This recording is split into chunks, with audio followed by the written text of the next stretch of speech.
Yo les mecs, j'espère que vous allez bien. Bienvenue dans ce deuxième épisode de cette carrière avec Sunderland. Mes frérots, juste avant de commencer cette vidéo, je tenais à vous remercier quant à vos retours, que ce soit aussi bien avec Sunderland qu'avec l'Atlético ou alors tout fraîchement l'Olympique Lyonnais. Je suis bien évidemment conscient que ce ne sont pas des projets qui vous parlent à tous. C'est pour cela que je vous remercie si vous suivez une de ces trois aventures ou alors les trois, ça serait parfait. Et aujourd'hui, on part pour ce deuxième épisode avec Sunderland. Juste avant de commencer, je vous invite à liker, à commenter, ça m'a fait extrêmement plaisir de vous retrouver dans les commentaires. Donc, n'hésitez pas. Pour les plus attentifs d'entre vous, vous l'aurez sans doute remarqué, dans l'épisode 1, on a clôturé par un match face à Bologne, et ce qui nous attendait donc logiquement aujourd'hui, c'était un match face à Com. Là, c'est pas Com, c'est bien Francfort. Cela s'explique simplement par le fait que j'ai eu un problème avec ma caméra, à nouveau, pour les frérots qui suivaient les lives sur FC25 avec l'AS Roma, vous savez de quoi je parle. Et là, ça me l'a fait en pleine vidéo, ça me l'avait jamais fait encore en vidéo, en espérant évidemment que le problème soit réglé, ça devrait aller normalement, je l'espère. Et j'ai décidé de pas vous laisser la vidéo, il y avait 40 minutes où vous avez un écran noir à la place de ma facecam. C'était hors de question, j'ai pris mon courage à deux mains, et j'ai recréé cette carrière, et on se retrouve à peu près au même point que où on s'était arrêté dans notre épisode 1. Aujourd'hui, ce qui nous attend au programme, le carnet du coach vous le présentera mieux que moi. Petite nouveauté, n'hésitez pas à me dire si vous appréciez. Donc ce qui nous attend aujourd'hui, c'est de la gestion. On va bien évidemment parler des joueurs qui sont en fin de contrat avec nous, de nos finances et des prêts avec option d'achat, puisque vous m'en avez parlé dans les commentaires. On va évidemment clôturer cette pré-saison, il nous reste plus que 2 petits matchs et ça clôturera par le même temps cette vidéo. On va finir notre rodage et on mettra en place des essais tactiques. Et concernant le mercato, vous le voyez, renouer les contacts. Robin Roofs, numéro 1. Et donc, ce sera notre premier sujet Robin Roofs, vous l'aurez compris. Dans l'épisode précédent, je doutais un petit peu, je me demandais si ça serait pas un petit peu trop fragile pour la première ligue. La vérité, c'est que dans la vraie vie, le gardien est juste excellent. Honnêtement, il n'y a pas d'autre mot, moi je le trouve juste excellent. Et vous étiez plutôt pour qu'on lui accorde cette confiance. Mais je pense que s'il est avec nous comme il est dans la vraie vie, je vais fortement le kiffer. Et si jamais ça va pas, on pourra peut-être s'appuyer sur Anthony Patterson ou l'expérience de Simon Moore. Simon Moore à qui il reste 11 mois de contrat et la transition est toute trouvée. Donc concernant nos joueurs en fin de contrat, on retrouve Simon Moore que j'évoquais à l'instant, Harrison Jones, Bertrand Traoré, mais Bertrand Traoré c'est un cas particulier puisque dans son contrat c'est une année de contrat plus une en option, à voir si nous on le reprolongera, ça dépendra surtout de ses performances. Dan Neal, que je ne reprolongerai pas, je préfère vous le dire, ça sera pareil pour tout le monde. Donc Dan Neal, j'attends une offre, je l'ai déjà placé sur la liste des transferts. Si on a une offre identique à sa valeur marchande, à savoir 6,5 millions, je le laisserai partir parce que dans ce milieu de terrain, on a vraiment très très peu de place, parce qu'on a vraiment beaucoup de qualité, et tant mieux, j'ai envie de vous dire. Blondie Nanouke, Denis Surkin, c'est pareil que j'ai placé sur la liste des transferts parce qu'il a quand même encore une plutôt bonne valeur marchande. Jay Matete, Joe Anderson, et le petit dernier, c'est monsieur Zach Johnson. Donc, ça partira soit par des ventes dès cet été, ou alors ça partira libre en janvier. Et Bertrand Traoré, pour l'instant, je me prononce pas sur son cas. Concernant nos prêts avec option d'achat, on n'en a qu'un. Je ne sais pas si dans la vraie vie, il y a d'autres prêts avec option d'achat ou même sans option d'achat. Nous concernant, on n'a que celui de Gertruda. Sa valeur est estimée à 17 500 000. Elle a baissé de 3%. Vous savez que je suis assez fan du joueur de par sa polyvalence et ce qu'il est capable de faire sur le terrain. Maintenant, ça va pas être un élément. Bien évidemment, on va s'occuper de son cas en temps et en heure. Mais là, je peux pas parler comme ça serait absolument pas objectif et on va attendre un petit peu avant de se décider si on lève son option d'achat ou pas. Mais du coup, voilà, il faudrait peut-être coffrer, peut-être mettre un petit peu de côté si jamais on décidait de s'attacher à ces services définitivement. Parce que si les choses se passent bien et qu'on fait une bonne saison, sa valeur marchande grimpera forcément et donc on l'aurait pour un petit peu plus cher. Ça va être un sujet, Gertruda, mais pour l'instant, je me prononce pas. Mais sachez que c'est bien le seul qu'on a en prix avec option d'achat dans cette carrière. On a une offre de Lille pour Mayenda que je trouve pas si intéressante que ça financièrement, mais sportivement, je pense que il pourrait être tenté de partir au LOSC. Je pense qu'il aurait assurément plus de temps de jeu qu'avec nous parce que c'est un bon joueur dans la vraie vie. Mayenda, un très bon joueur, il a fait une très bonne saison l'an passé et là il joue quand même pas mal avec Régis Lebris. Mais moi, je me vois difficilement lui accorder du temps de jeu parce que à son poste préférentiel, on a déjà Isidore et Brian Brobé. À gauche, on a Adingra plus une future doublure. Et à droite, on a Talbi que je trouve sensationnel, extrêmement bon, qui s'adapte très bien à la première ligue. Et je vous l'avais dit dans l'épisode 1, de toute façon, c'est très première ligue compatible. Et on a également Bertrand Traoré sur ce côté. Moi, ça m'intéresserait pourquoi pas de le garder, hein, Mayenda, honnêtement. Mais sportivement, le projet du LOSC, je pense que ça peut être plus qu'intéressant pour lui. Et je pense même qu'on va négocier avec eux S'il peut partir pour un petit peu plus de 5 millions et une clause de revente, je m'y opposerai pas.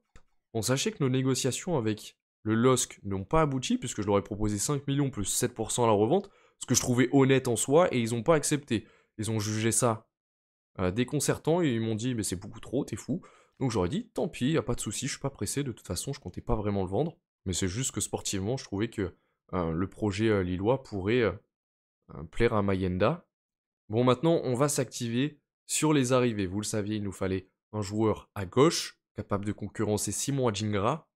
C'était, on va dire, la priorité, puisque j'insisterai jamais assez là-dessus, mais j'aime quand mes postes sont doublés. Je veux de la concurrence, je veux avoir le cerveau en ébullition lorsqu'il s'agit de mettre ou non un joueur titulaire. C'est vraiment quelque chose d'essentiel pour moi. J'ai rajouté quelques noms, soit que vous m'avez suggéré dans les commentaires, ou alors des noms auxquels je n'avais pas forcément réfléchi avant, ou alors à des postes qui ne sont pas nécessaires actuellement. J'ai rajouté Isma Doucouré, voilà, je l'ai rajouté le lendemain de Strasbourg-Marseille. C'est un joueur que je kifferais dans un double pivot avec Granit Xhaka. Ah, j'imagine complètement. Bon, on a Sadiki, je pense que ça se vaut honnêtement, quoique. Peut-être un petit point en plus pour Sadiki après ce qu'il a fait encore hier, je le trouve sensationnel. Il fait un début de saison magnifique, on va y revenir un petit peu sur son cas. Mais voilà, je me dis Isma Doucouré, je le vois totalement en première ligue. Mais si jamais l'année prochaine on avait une offre de fou pour Sadiki, parce que je pense que c'est ce qui arrivera pour Sunderland l'année prochaine, si il reste en première ligue, peut-être qu'ils peuvent espérer garder Sadiki. Mais s'ils descendent, bon déjà ils vont devoir vendre un nombre certain de joueurs, et Sadiki passerait, parce que je pense que s'il continue la saison qu'il est en train de faire, il va juste être exceptionnel. Donc voilà, Isma Doucouré, on le met entre parenthèses, on va le suivre, mais c'est vraiment un joueur que j'aime beaucoup. Mais dans l'éventualité où je le ferai venir, ça serait pour le faire jouer. Milieu de terrain, j'ai rajouté Moïse Bombito, voilà. On parle de joueur Première Ligue compatible, bon, alors lui, autant vous dire que je le vois vraiment, vraiment bien du côté de la Première Ligue. J'ai rajouté David de l'Union Saint-Gilloise. C'est pareil, il est en train de repartir dans une saison de fou. L'an passé, il a déjà fait une saison de fou. Ça m'étonnerait pas qu'il parte dès janvier dans un autre club. Mathis Sabline, il était déjà là et c'est vraiment, vraiment un joueur que je kifferais voir venir. Peut-être pas dans ce mercato, peut-être janvier, peut-être la saison prochaine. Mais je le vois vraiment, vraiment bien du côté de Sunderland. J'ai rajouté Domenico Berardi. L'idée est revenue plusieurs fois. Pourquoi pas, c'est vrai, c'est pas un poste prioritaire. Pourquoi pas au mois de janvier, ou enfin si les finances nous le permettent évidemment, ou alors la saison prochaine. Le faire sortir de Sassuolo, c'est un joueur qu'on aurait vraiment kiffé voir ailleurs. Malheureusement, il est resté là-bas. J'ai rajouté Lewis Ferguson, c'est pareil, au milieu de terrain, on est presque complet, j'ai envie de vous dire, mais j'ai préféré rajouter quelques joueurs, histoire de garder un petit œil sur eux. Donc j'ai rajouté Lewis Ferguson, un joueur que je scoutais un petit peu, on va dire, déjà l'an passé avec Manchester United. Milieu de terrain super complet, que je verrai plutôt bien en Première Ligue. Il a jamais joué en Première Ligue. Il sort d'Écosse et plus précisément d'Aberdeen. Ça fait quelques saisons maintenant qu'il est à Bologne. Pourquoi pas, j'ai rajouté Boudaoui, c'est pareil, ça me plairait plutôt bien en Première Ligue, honnêtement. Joe Henderson, mais c'est plus voilà, pour les sentiments. Je le vois pas vraiment faire un comeback. Il a déjà fait un comeback en Première Ligue, ce qui est plutôt pas mal. J'aurais préféré le voir du côté de Sunderland. Et dans un milieu avec Granit Xhaka, ça aurait été magnifique, ça aurait eu de la gueule. Mais voilà, je le mets là parce que bah, c'est un titi d'ici. Mais je pense qu'on le fera pas revenir. Yves Bissouma, ha ha ha. Je suis désolé, c'est plus fort que moi, j'étais obligé. Ouais, c'est pareil, il était annoncé sur le départ cet été, au final ça s'est pas fait. Ça reste un joueur qui connaît la première ligue, avec quand même pas mal d'expérience. J'ai cru comprendre qu'il avait quand même pas mal de soucis professionnellement parlant. Bon, bah, du coup ça me chauffe un petit peu moins. Raphaël Onyedika, mais Onyedika, je sais plus si je vous l'avais présenté dans l'épisode 1 et je l'ai retiré après. Oh, je m'en souviens plus. Mais si je vous l'ai pas présenté, voilà, c'est un monstre, c'est pareil. Je kifferais le voir venir, c'est peut-être le joueur que j'aimerais le plus faire venir. Ça va coûter un billet, en plus de ça, comme c'est pas prioritaire dans ce mercato, ah, je pense que quand on le reverra, il aura doublé sa valeur marchande. Une autre idée que j'adore, voilà, c'est mes deux idées préférées au milieu de terrain. On n'a pas besoin de milieu de terrain, c'est bien dommage. Mais dans l'idée où on avait besoin d'un milieu de terrain, ah, je me suis dit un retour en Europe de Franck. Ah, ça serait exquis. Il a que 28 ans, honnêtement, je pensais qu'il aurait beaucoup plus. Je me dis un retour en Europe et une découverte de la première ligue, ouah, ça serait sensationnel. Joueur d'expérience, puisqu'il a joué à l'AC Milan, dans lequel il était stratosphérique. Honnêtement, il était trop trop fort à l'AC Milan. C'était un petit peu plus compliqué au Barça, mais aussi le contexte à l'époque du Barça était aussi beaucoup plus compliqué. Et là, je crois qu'il est à Al Ahly depuis 2023. Je sais pas si c'est Al Ahly, hein. Vous me corrigerez dans les commentaires, mais ils ont tellement tous le même nom dans cette ligue de merde. Et en plus de ça, il est à 12 mois de la fin de son contrat. Je sais pas s'ils l'ont renouvelé parce que quand je l'ai ajouté, je crois que il était entre 16 et 20 millions. À mon avis, ils ont dû le renouveler. Donc ça, c'est une mauvaise nouvelle. Mais si dans quel cas Al Ahly le prolonge pas, moi, je serais très heureux de venir l'approcher au mois de janvier et lui dire, bah écoute, un petit retour en Europe, Franck, ça pourrait te faire du bien. Puis j'estime qu'il a plutôt bien coffré depuis 2023. Donc franchement, c'est un joueur que je kifferais voir en première ligue, de par son explosivité, de par son physique, de par sa puissance. Oh, et puis dans un double pivot avec Granit Xhaka, les mecs, ça a trop de la gueule. Donc voilà, concernant les joueurs que j'ai rajoutés, pour l'instant, c'est juste qu'on va garder des vues sur eux, mais on va en approcher aucun. Aucun ne serait-ce qu'Armand Lorienté. C'est le joueur qui vous a fait le plus kiffer. Et moi aussi, c'est mon choix numéro 1 si je dois être franc avec vous.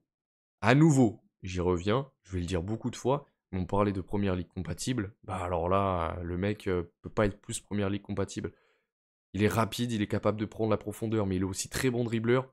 Il est bon à la finition. C'est un vrai tireur de coups francs.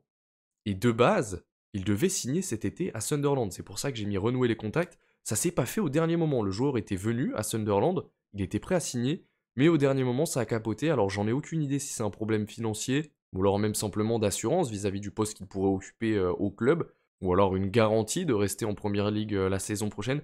Je sais pas, je peux pas vous dire. Donc on va essayer de renouer les contacts avec lui. Si c'est juste un problème dans son contrat ou alors qu'il veut être rassuré, je vais le rassurer, il n'y a pas de souci. Il est auteur quand même de 18 buts la saison passée en série B, ce qui affiche aussi une certaine volonté de se maintenir à haut niveau de la part du joueur. Et ça, c'est quelque chose que j'apprécie beaucoup. Donc on va approcher Sassuolo tranquillement et Fabio Grosso ne me pose pas souci dans ces négociations parce que sinon je vais appeler les supporters marseillais et tu vas te refaire caillasser en repartant en bus. Et je crois que mes menaces l'ont refroidi, les mecs. Il a pas été trop chiant en négociation. Et c'est acté pour Armand Lorienté. On va débourser pas loin de 25 millions pour s'attacher ses services. Maintenant, là où il va falloir assurer, c'est de trouver un terrain d'entente entre tous les parties. On va négocier son contrat dans la tranquillité la plus totale. Bon, il est pas super content de la prime que je lui ai proposée, mais je peux comprendre hein, pourquoi ça a capoté la première fois, parce que je peux vous dire que c'était un petit gourmand là. Et le voici sous ses nouvelles couleurs, Armand Lorienté qui portera le numéro 10. Eh oui, rien que ça. Alors vous le savez, je vous apprends rien, les médias aiment mettre des étiquettes. Moi je me concentre sur ce qui marche sur le terrain. Peu importe qu'on dise que mes idées sont trop différentes, trop modernes. Ce qui compte c'est que mes joueurs comprennent le projet et qu'on gagne tous ensemble. Ça fait de moi un Peptuco, alors tant mieux, mais moi je reste concentré sur Sunderland. On a vraiment à cœur de proposer le jeu qu'on propose et de briser la malédiction qu'ont les clubs promus ici en Première Ligue. Et voilà, Armand Lorienté qui intègre donc notre banc. Bon, je reviens 2 minutes là-dessus, puisque c'est un commentaire que j'ai reçu. Je m'y attendais. Je m'étais prévenu moi-même. Mais oui, je fais bel et bien jouer Wilson et Zidore pour l'instant et pas Brian Brobé. Déjà, c'est quelque chose qui peut changer à n'importe quel moment. Et Dezio, je préfère Wilson Isidore, j'ai pas peur de le dire. Je le trouve juste excellent dans son placement. Il a un sens du but juste énormissime. Devant les cages, c'est une menace permanente. De n'importe quel ballon de merde, il est capable d'en sortir quelque chose de bien et même de marquer parfois. Donc je suis absolument fan du joueur et c'est pas parce qu'il a 72 de général que je vais le laisser pourrir sur le banc. C'est hors de question. C'est vraiment un joueur que j'adore. Je pense même pouvoir dire que c'est le chouchou du coach dans cette carrière. Le cas dans lequel je suis un petit peu plus mitigé, on va dire que c'est celui entre Sadiki et Enzo Lefebvre. Puisque dans le premier épisode, je vous ai parlé de ma volonté de laisser Enzo Lefebvre dans ce milieu de terrain et pas de le faire jouer à gauche comme Régis Lebris le fait. Et je continue à maintenir cette volonté, je veux vraiment le laisser dans le milieu de terrain, mais c'est pareil, c'est un joueur qui est juste énorme. Mais je me vois pas non plus mettre Sadiki sur le banc. Donc voilà, le meilleur jouera, même si j'aimerais pouvoir bénéficier des deux en même temps. Mais voilà, il est hors de question que je le fasse jouer à gauche parce que c'est pas trop ce que j'ai envie de proposer. Mais après, je ferme pas complètement la porte non plus. Ça dépendra, mais on a déjà quand même pas mal de qualité à gauche avec Armand Lorienté et Simon Adjingra. Donc, hormis si on cherche à créer quelque chose à gauche de différent, eh bien dans cette carrière, on le verra probablement jamais à ce poste-là. Donc voilà, on verra bien. Voilà, donc je voulais brièvement revenir là-dessus. Rien de trop important, on va dire. Allez, on va retrouver Francfort dans cette pré-saison. J'ai un petit peu peur, parce que Francfort, cette saison, honnêtement, ils sont terrifiants. On va regarder un petit peu leur équipe. Uzun qui est en train de réaliser un énorme début de saison. Jonathan Burkhardt, c'est pareil, c'était un attaquant que j'aimais bien. Je me demandais quand est-ce qu'il allait partir de Mayence, si je vous dis pas de bêtises. Et là, il est du côté de Francfort. ils sont terrifiants. Honnêtement, on retrouve notre ancien Olympien, Eli Wahi. C'est bien parce que c'est un très bon match pour se tester. On est encore en plein rodage comme le carnet du coach nous le disait. Voilà comment on va débuter ce match les mecs face à Francfort. On est bien en 4-2-3-1 avec un double pivot Sadiki Granit Xhaka.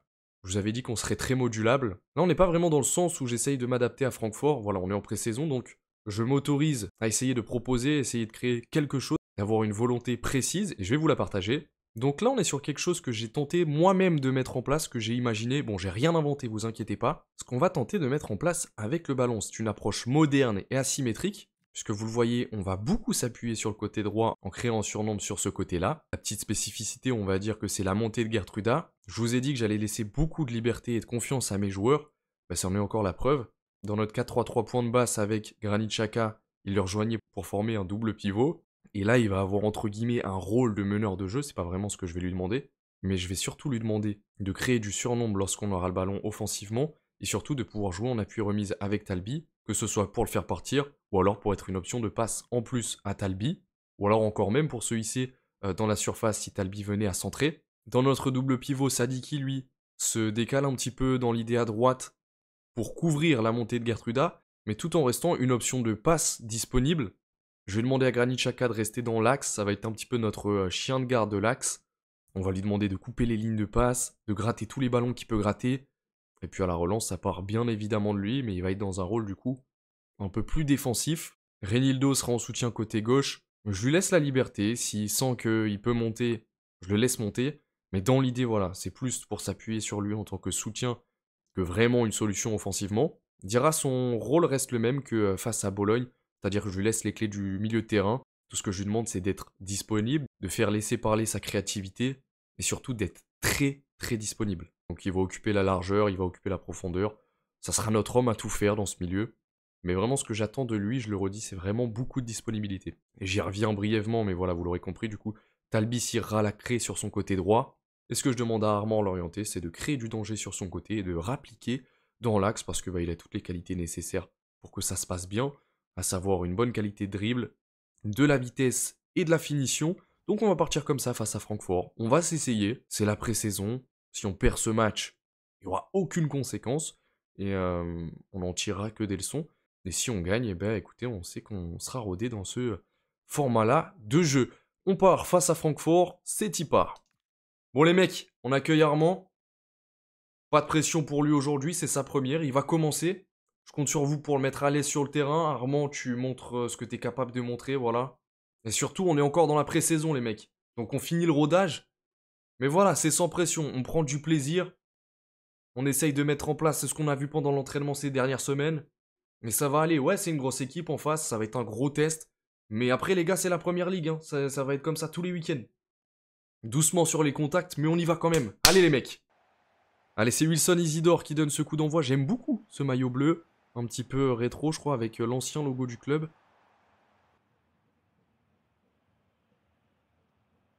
Ça, c'est bien joué, Mukiele.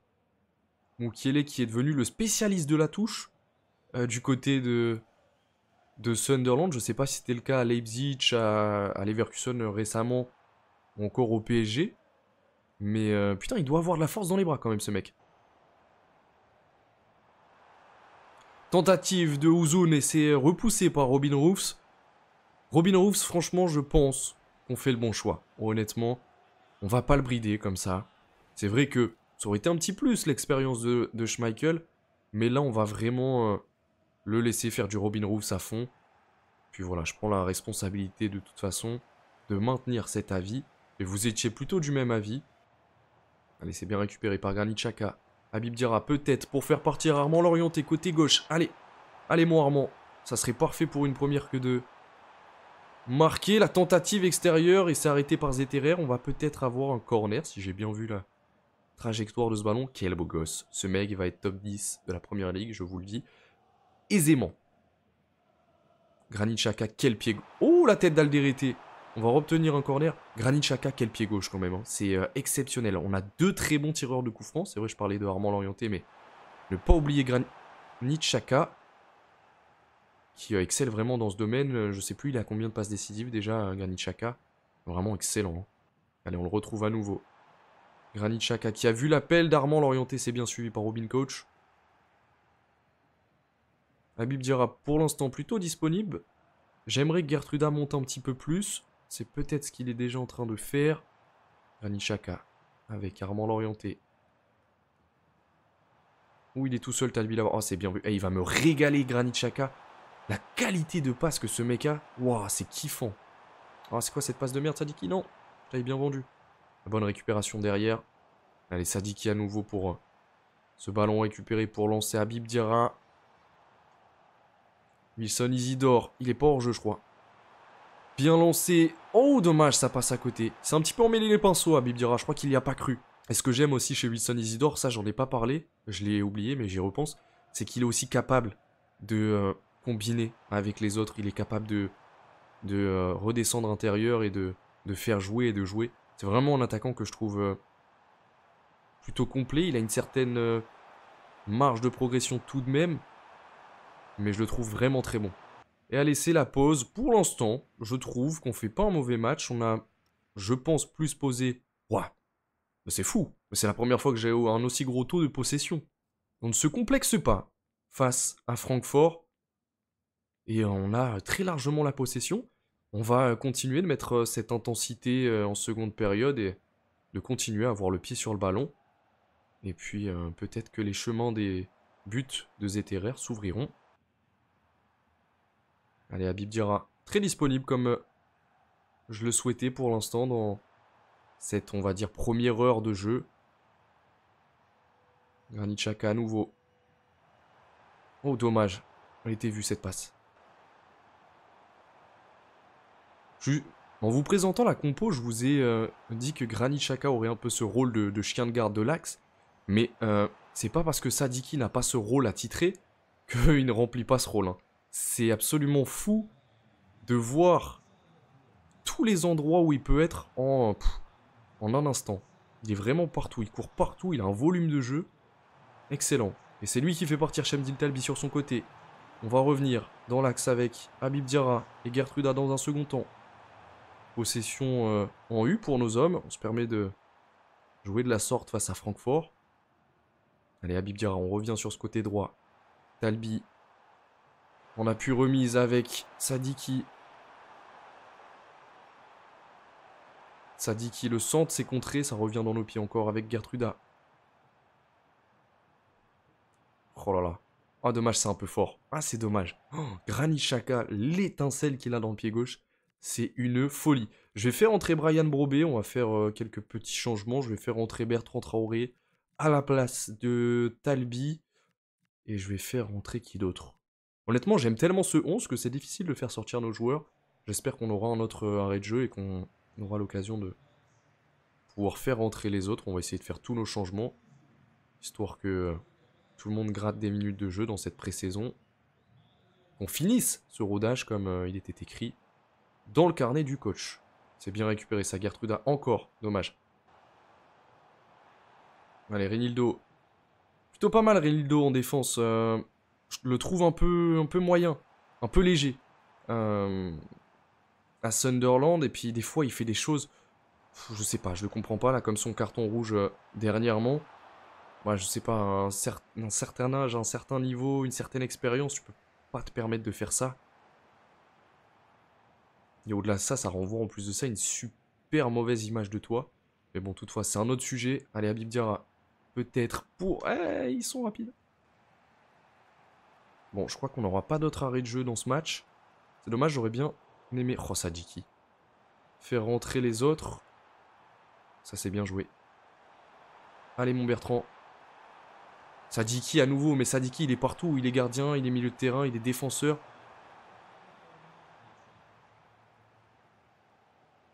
Et c'est encore Sadiki sur ce ballon. C'est dommage. C'est la fin de ce match, déjà c'est passé super vite. On n'a pas pu faire nos autres changements, je suis un peu déçu. C'est pas grave, on fera tourner dans notre troisième et dernier match. C'est assez fou, hein. Honnêtement, la dernière fois que j'ai eu un aussi gros taux de possession, je crois que Manchester United arrivait à gagner encore 3 matchs d'affilée. Granit Xhaka a été notre homme de ce match. Il a contrôlé ce milieu de terrain, il a pocket tout le monde dans sa poche. Robin Roofs aussi a été très bon, Sadiki Habib Diarra. Honnêtement, je suis très fan. pour l'instant de ce qui se dégage, de ce qui ressort de cette équipe. Et ce que j'aime particulièrement, c'est qu'on joue un football décomplexé pour un promu. C'est ce qui épate un petit peu, mais écoutez, j'ai presque envie de vous dire que ça a l'air de fonctionner apparemment. On cherche vraiment à abolir cette malédiction qu'ont les promus. On a une offre pour Denis Surkin que je voulais vendre. On propose 3,5 millions, il a 11 mois de la fin de son contrat, sa valeur marchande c'est à grand max 3,9 millions. Allez, on va accepter. Ça renflouera un petit peu nos caisses après l'achat d'Armand Lorienté. Alors il est vrai que la passion de nos supporters est incroyable. Alors ça me rajoute pas de pression, négativement parlant. Au contraire, ça nous donne une énergie supplémentaire lorsqu'on est à domicile. On a vraiment à cœur cette saison que le Stadium of Light soit un endroit où, qu'importe l'adversaire, il n'ait pas envie de venir ici. Et on a vraiment à cœur d'être une forteresse à domicile. Et on a l'immense responsabilité de ne pas décevoir nos fans. Donc c'est vraiment plus qu'un objectif qu'ils soient fiers en venant ici, et surtout quand ils repartent. Et on a reçu une autre offre, et cette fois-ci c'est pour Danil. Alors je suis très content si on arrive à vendre tous nos indésirables avant la clôture du mercato. Et comme je vous l'ai dit, ça va plutôt bien renflouer nos caisses avec le gros achat de Armand Lorienté. Et là, on va clôturer cette vidéo par ce dernier match face au Mönchengladbach. On a une autre offre pour Danil qui est apparemment courtisée par pas mal de clubs de Première Ligue. Fulham et Brentford seront en combat pour s'attacher ses services. J'ai accepté les deux offres. On verra bien quelle équipe il décide de rejoindre. On va tout de suite démarrer cette rencontre face à Mönchengladbach et on va faire tourner comme promis. Voilà comment on va partir face à Mönchengladbach. Cette fois-ci, on repart avec notre 4-3-3 point de basse. Non pas que le 4-2-3-1 avant ne m'ait pas satisfait, mais j'avais envie de réessayer un petit peu dans ce registre-là. On retrouve Bertrand Traoré à droite, Brian Brobé dans l'axe, Simon Adingra, Enzo Lefebvre, Granit Xhaka toujours présent, Chris Rygg, Dan Ballard, Trey Hume, Luke O'Neill, Mr. Sunderland, Masuaku à gauche et Robin Roofs dans les cages. Je le fais volontairement débuter toutes les rencontres parce que je vous l'ai dit, c'est le gardien sur lequel on va le plus compter et j'ai envie de voir ce qu'il vaut dans cette pré-saison. Donc on donnera très probablement le temps de jeu à Patterson en coupe, mais encore quoique, je sais pas, on verra bien. Et puis on va partir comme ça dans notre dernier match de pré-saison, l'entrée de nos joueurs. Et pour ce dernier match, on se déplacera au Signal Iduna Park. Et après, on retrouvera la Première Ligue. Mais ça sera pour l'épisode 3. J'ai très hâte. Et je me demande si on va faire aussi bien que Régis Lebris dans la vraie vie. À mon avis, ça va être compliqué quand même. Parce qu'ils font un sacré bon début de saison. Mais si on peut s'en inspirer, écoutez, ça serait plutôt magnifique. Et allez, coup d'envoi donné pour le Borussia Mönchengladbach. Équipe qui a un petit peu de mal depuis quelques temps en Bundesliga, j'allais dire en Première Ligue. Faut que j'arrête de picoler avant les vidéos. Allez, Bertrand Traoré. Il n'y a personne dans l'axe. Qu'est-ce que fout Brian Brobé? On revient. C'est bien joué avec Trey Hume. Le bon support. Granit Xhaka. Oui. Mais il a marqué. Mais je sais pas, le gardien a réagi super bizarrement. Arrivé celle-ci. Incroyable, Granit Xhaka. Mais quel homme. Quel joueur. J'ai bien aimé la montée de Trey Hume. La liberté. Toute la liberté, voilà que... Je laisse à nos joueurs et l'égalisation, mais c'est pareil, j'y ai pas cru. Mais il faut que j'arrête de picoler avant les vidéos, c'est pas possible. Je croyais qu'elle était passée à côté. Mais non, l'égalisation directe de Mönchengladbach, c'est pareil, je vais revoir parce que je voyais le ballon à côté, il a fait un espèce d'effet. Mais non, c'est bien dans le but de Robin Roofs, évidemment.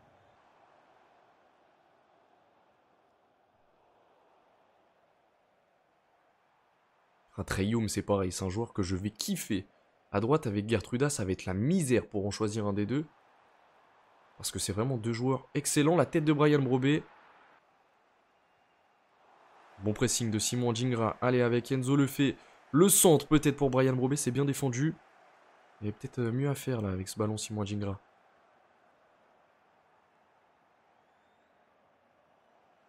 Ça revient dans les pieds de Granit Xhaka, qui va à nouveau tenter sa chance. Cette fois-ci, c'est du pied droit. C'est un peu moins bien. C'est un peu moins étincelant, Granit, si je peux me permettre. Continue de frapper du gauche. Hein, ça nous ira tous très bien. Renzo le fait, c'est pareil. Hein. Il est vraiment partout. Je vais avoir des nœuds au cerveau, moi, pour choisir les joueurs qui vont démarrer titulaires à chaque fois.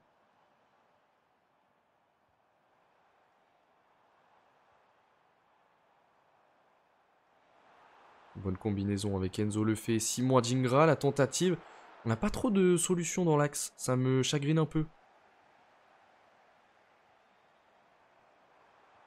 La tentative de Bryan Brobé, la bonne tentative. On arrive à plutôt bien le trouver, Bryan Brobé.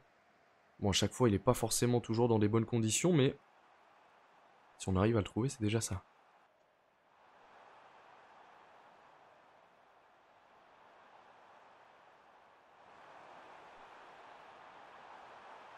Oh, c'est bien joué. Défensivement, on a du mal. Oh là là, l'arrêt magnifique de Robin Roofs. Vraiment, c'est typiquement ce qu'il est capable de faire en vrai. Il a des réflexes. Il me fait un peu penser à Rouli. Chaque fois, c'est vrai que j'aime bien faire des comparaisons. Enfin, je les compare pas, mais je trouve qu'ils ont des similarités. On va repasser dans le même schéma de jeu que face à Francfort. Bon, Enzo Lefebvre se prend un petit -6. Mais c'est pas trop grave. Et puis on fera nos changements dès qu'on aura l'occasion. Parce que j'ai envie de revoir sur 45 minutes ce que ça peut donner. Et là, je nous ai trouvé bons. Mais je nous ai pas trouvé très dangereux offensivement. Voire même très peu disponible offensivement. Donc on va essayer de remédier à ça. Les Treyum avec Granit Xhaka, pourquoi pas.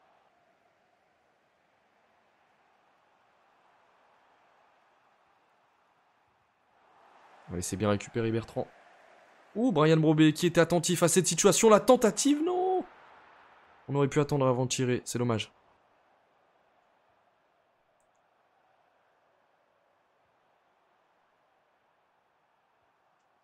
Allez, Bertrand Traoré à nouveau. On trouve plutôt bien sur ce côté. Chris Schreich qui va peut-être faire partir Bryan Brobé, il est pas en jeu. Allez mon Bryan, tente là. La frappe croisée de Bryan Brobé, c'est touché par Omelin, mais ça finit dans les cages. On reprend l'avantage. Non, c'est franchement sincèrement mérité pour Bryan Brobé. Il fait vraiment un bon match.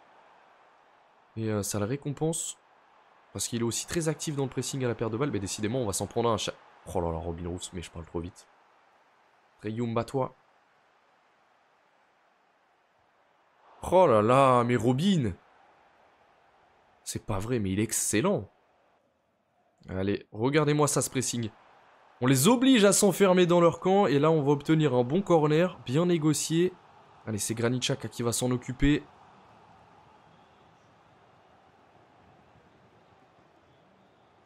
Allez, à nouveau Granit Xhaka. Oh, c'est un peu fort au second poteau, ça. Et le match devrait se solder du coup par une victoire de nos hommes face à Mönchengladbach, 2-1. C'est bien, c'est cool, c'est prometteur. On prend un petit peu plus de confiance pour la suite. Dans ce match-là, on n'a pas eu la possession. Ça s'explique tout simplement par le fait que les joueurs arrivés en seconde période ne jouaient plus que dans leur camp et du coup on courait. C'est pour ça qu'à la fin, j'ai activé le pressing collectif pour qu'on les presse tous ensemble dans leur surface et ça a plutôt bien marché du coup puisqu'on a obtenu un corner. Je l'avais pas beaucoup vu mais Chris Schreich apparemment a fait un très bon match. Treyum, je le savais, il est excellent. Bryan Brobé aussi, Granit Xhaka, que dire. Voilà mes frérots, c'était un plaisir de vous retrouver. N'hésitez pas à me dire ce que vous avez pensé de la vidéo. Si vous pensez qu'on devrait encore se renforcer concernant le mercato, je ne ferme aucune porte là-dessus. Et moi je vous dis à la prochaine, c'était le frérot Tuco. Ciao.